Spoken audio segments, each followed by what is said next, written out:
Well, I have voted against vouchers and I have voted against chartered schools when I was in the legislatures.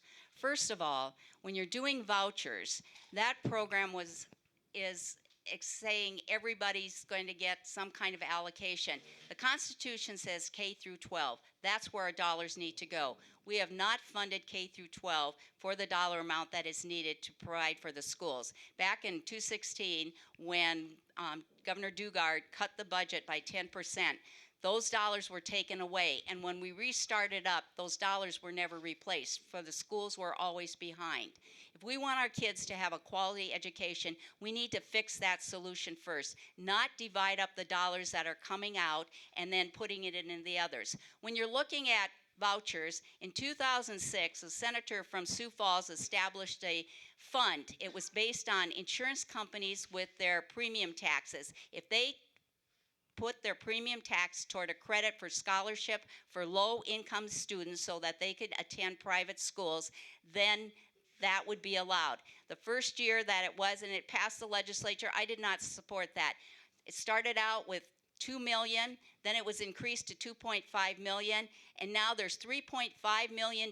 That's run by a board. Don't know anything about the board. They're supposed to report to the legislature. I know they haven't done. What schools, private schools, are accessing those dollars for scholarship? So we're already putting money in a program that is providing for that kind of education.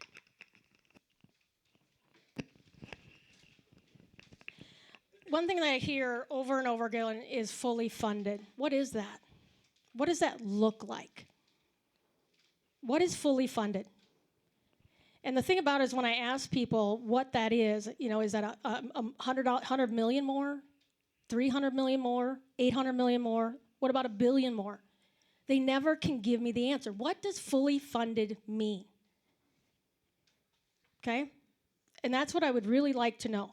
What does that look like? Because here's the thing. We have schools that are building $6.5 million football track complexes, 4.5 million football complexes, but they say they can't afford to pay teachers. And these tracks, these football fields only get used maybe 6-7 times that year.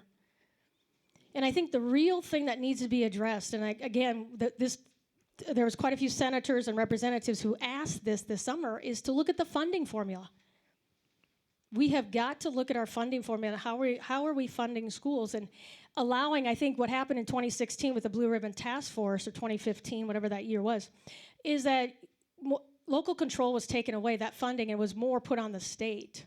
And I think that needs to go back, and goes back to the taxpayers. I don't have enough time. Charter schools are public schools. They're public schools. They take all students just like the publics do. And as far as vouchers, I'll tell you what, right now I don't have an appetite for them because of the fact that either A, it's a willy-nilly Wild West, or it's a lot of still state mandates. And so when you look at states that are doing vouchers, it's all over the board. Matt, can you repeat that question? To a certain degree. What is your view on vouchers for charter and private schools, and how would that affect our currently underfunded public school system? So, as a county commissioner, I'm not completely up on the fact of how the public schools are funded, other than the fact that I do know that it's mandated, just like other mandates on the county. But the state is mandated to fully fund the public school system. Therefore, I feel that if you're gonna support, which I think everyone out here in the room has the opportunity to support private schools or homeschooling. That's your choice. There is school choice, and it's your responsibility or your opportunity to fully fund private schools or public or homeschooling. But the state's responsibility is to fully fund public school systems.